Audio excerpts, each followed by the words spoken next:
নমস্কার, বাস্তবমহল থেকে বলছি জয় চক্রবর্তী। অনেক অনেক শুভেচ্ছা, প্রীতি, ভালোবাসা আপনাদের। 2025 সালের জন্য বিশেষ করে প্রতিটি রাশির জাতক জাতিকাদের জন্য প্রচুর প্রচুর শুভেচ্ছা, আমার আন্তরিক প্রণাম। 2025 সাল এক ঝলকে দেখে নেওয়া যাক কি আসতে চলেছে, কি আমরা পেতে চলেছি। সেটা একটু আমি তো প্রতিটা রাশির ফলাফল ইউটিউবে দিয়ে দিয়েছি আপনাদের কাছে, আপনারা দেখেছেন, সেটা যথেষ্টভাবে শেয়ার করেছেন, পেয়েছেন, কমেন্টস করে জানিয়েছেন।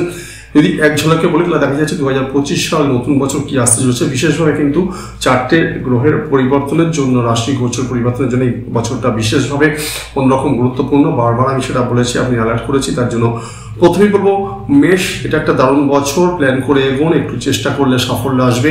ভ্রমণ কিন্তু হতেই থাকবে। এপ্রিল মাস থেকে আপনাদের শনিদেবের সাড়ে সাথে শুরু হচ্ছে। ভয় পাওয়ার কিছু নেই, বারবার বলেছি, আবারও বলবো, এই বছর অনেকটাই সেফ থাকবেন, কারণ আপনার রাশি সংখ্যার তথ্য অনুযায়ী বছরটা আপনার জন্য মঙ্গলের গ্রহ অধিপতি হিসেবে এই বছরের জন্য সুবিধা উঠিয়ে নিন। প্রচুর ভ্রমণ হবে, তার জন্য আগে থেকে রেডি থাকুন। তবে বন্ধু বান্ধবের সাথে কোনো রকম লেনদেনে যাবেন না, অপমান এবং অপবাদ সেখান থেকে কিন্তু পেয়ে থাকবেন।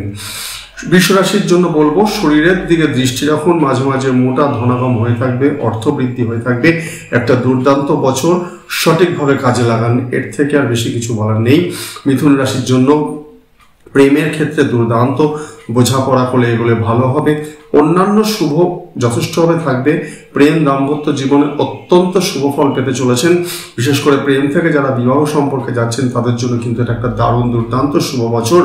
নতুন নতুন প্রেম সম্পর্কের জন্য বছরটা 100-তে 200 ভাগ আপনাকে ফলাফল দেবে। বছরের শেষে এটা কমেন্টস করে জানাবেন কারা নতুন প্রপোজাল পেলেন, নতুন প্রপোজ পেলেন এবং কারা কারা প্রিয়জনের থেকে গোলাপ উপহার পেলেন। কর্কট রাশি, নিজের স্ত্রী বা স্বামীর দিকে বিশেষভাবে ধ্যান দিন। কর্কট রাশির জাতক জাতিকারা সম্পর্ক গভীর করবার জন্য যথেষ্টভাবে ধ্যান দিয়ে রাখুন। মার্চ মাসের পর থেকে শনিদেবের অষ্টমা শনি ছেড়ে যাচ্ছে, এটা একটা ভালো ফল অবশ্যই পেয়ে থাকবেন। তবে নিজের মুখের কথাকে লাগাম দেবেন। মুখের কথার জন্য অনেক জায়গায় কিন্তু সমস্যা অথবা সম্পর্ক বিচ্ছেদ হয়ে থাকবে বা একটা বাজে সিন ক্রিয়েট হয়ে থাকবে, বিশেষ করে মুখের জন্য আপনার। সিংহ রাশি, মার্চ মাসের পর থেকে সাবধান, অষ্টমা শনি শুরু হয়ে যাবে। যে কোনো রকম লেনদেন বা ইনভেস্টমেন্টের ক্ষেত্রে 10 বার ভেবে তবে স্টেপ ফেলে এগোবেন। প্রেম দাম্পত্য জীবন ভালো থাকবে, শুভ থাকবে। জুলাই মাস থেকে সেটা আরো ভালো ফল পেতে থাকবেন। কন্যা রাশির জন্য বলবো, লোন দেবেন না, লোন নেবেন না। এই বছরটা নিজের আবেগকে কন্ট্রোল করবেন, কারণ মার্চ মাসের পর থেকে শনিদেব আপনার রাশির সপ্তম ভাবে চলে যাবে, যেখানে কিন্তু প্রেম দাম্পত্য জীবন এবং জীবন সঙ্গীর ক্ষেত্রে বিরূপ প্রভাব আসবে। অবশ্যই এটাকে কন্ট্রোল করার চেষ্টা করবেন। আর্থিক দিক থেকে যথেষ্ট ভালো থাকলেও কর্মের দিকে যথেষ্ট ভালো সাহায্য পেয়ে থাকবেন। তুলা রাশির লোকজন, অসাধু লোকজন থেকে সাবধান থাকবেন। তুলা রাশির জাতক জাতিকারা 2025 সাল স্বাস্থ্য সমস্যা অবশ্যই বাড়বে, কিন্তু মার্চ মাস অবধি নিজের কথাকে বেশি গুরুত্ব দেবেন। কথা বলার জন্য বা আপনার কথার জন্য কিন্তু সমস্যা বৃদ্ধি হয়ে থাকবে। মুখের ভাষাকে লাগাম কন্ট্রোল করবেন। জুলাই মাসের পর থেকে বেশ কিছুটা অনুকূল ফল, ভালো রেজাল্ট, পজিটিভ ভাইবস পেয়ে থাকবেন। বৃশ্চিক রাশি, এপ্রিলের শেষ অবধি নিজেকে শান্ত রাখুন। নেক্সট কোনো ভয় অসুবিধা পাবেন না, শুভ ফল পেয়ে থাকবেন। সংখ্যাতন্ত্র অনুযায়ী বছরটা কিন্তু আপনারও ফেভারে থাকবে। যদিও মার্চ মাসের পর কন্টক শনি শুরু হবে, কিন্তু অতটা খারাপ ফল এই বছরটা পাবেন না। কন্টক শনির জন্য অতটা রেজাল্ট আসবে না, কিন্তু একটা ভালো গুড রেজাল্ট পাবেন, কারণ আপনার মঙ্গল অধিপতি গ্রহ সংখ্যাতন্ত্র অনুযায়ী বছরটা সংখ্যাটাকে 9 সংখ্যা ডিজিটকে ইন্ডিকেট করছে। ধনুরাশি, ছোটখাটো চোট আঘাতের সম্ভাবনা থাকবে। লটারি, শেয়ার, ফাটকা থেকে দূরে থাকুন, এসবের মধ্যে যুক্ত হবেন না। মার্চ মাসের পর থেকে শারীরিক স্বাস্থ্যের অসুবিধা, পীড়া, রোগ সমস্যা বাড়তে থাকবে। ব্যবসায়ীদের ক্ষেত্রে কিন্তু বেশ চাপ থাকবে যারা ব্যবসায় যুক্ত আছেন।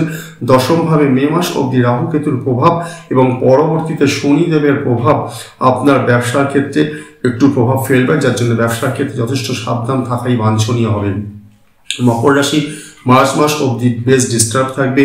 লোহা কয়লা যেসব ব্যবসার মধ্যে যুক্ত রয়েছেন এই সমস্ত ক্ষেত্রে, বিশেষ করে মেটাল জাতীয় যাদের, তাদের জন্য এটা গোল্ডেন টাইম।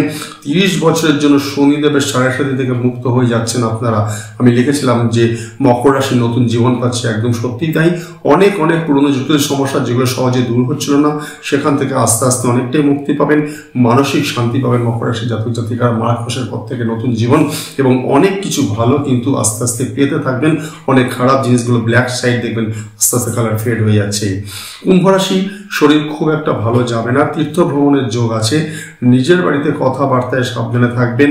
মে মাস পর্যন্ত দ্বিতীয়ভাবে রাহু কেতুর প্রভাবের জন্য বনিমনার অভাব বা আপনার অনেক রকম সমস্যা আপনার গৃহবাস্তুতে চলতে থাকবে।